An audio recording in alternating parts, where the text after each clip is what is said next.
CPM का 24वां national convention रविवार को तमिलनाडु के मदुरै में संपन्न हुआ। इसमें पार्टी ने एमए बेबी को अपना नया जनरल सेक्रेटरी चुन लिया है। पिछले साल सितंबर में सीताराम येचुरी के निधन के बाद महासचिव का पद खाली था। महासचिव पद के लिए एमए बेबी की ताजपोशी हो गई है, लेकिन उनके सामने लेफ्ट के ढहते दुर्ग को बचाए रखने की बहुत बड़ी चुनौती है। एलडीएफ गठबंधन को लगातार तीसरी बार केरल में जीत दिलाना, उसको वापस लाना आसान नहीं है और केरल के अलावा लेफ्ट की कहीं सरकार नहीं है। इसी के साथ येचुरी से मिली मशाल को आगे बढ़ाना भी उनकी चुनौतियों में शामिल होगा, ताकि पश्चिम बंगाल, त्रिपुरा और अन्य राज्यों में पार्टी के प्रभाव वाले क्षेत्रों में खोई हुई जमीन को वापस पाया जा सके। इतना ही नहीं, बेबी के सामने एक और चुनौती देश के सांस्कृतिक और शैक्षिक क्षेत्र में पार्टी की गतिविधियों को पुनर्जीवित करना भी है। बेबी के सामने सबसे बड़ी चुनौती पार्टी को राष्ट्रीय स्तर पर प्रासंगिक बनाना है।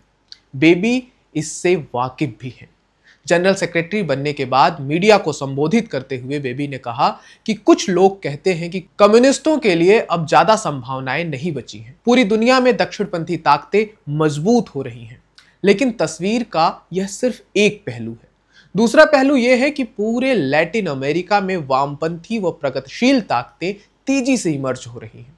सीपीएम के अधिवेशन में जो प्रस्ताव पारित किए गए हैं, उसमें वक्फ संशोधन बिल को वापस लेने, फिलिस्तीन पर इजराइल के द्वारा किए जा रहे हमले की निंदा, एक देश एक चुनाव का विरोध, जातिगत जनगणना, निजी क्षेत्र में दलित, आदिवासी और पिछड़ों को आरक्षण देने का समर्थन किया गया। इसके अलावा किसान, महिलाओं, छात्र और बच्चों से जुड़े हुए कई अहम प्रस्ताव पास किए गए। निजीकरण का विरोध किया गया। इसी तर्ज पर सीपीएम ने तय किया कि किस दिशा में उसे आगे बढ़ना है। इसमें लगभग सभी पार्टियों की तरह लेफ्ट का भी खास फोकस दलित, ओबीसी, मुस्लिम, आदिवासी समुदाय को टारगेट करना है। ऐसे में देखना है कि सीपीएम अपने इस बदलाव से क्या अपनी सियासी किस्मत भी बदल पाएगी।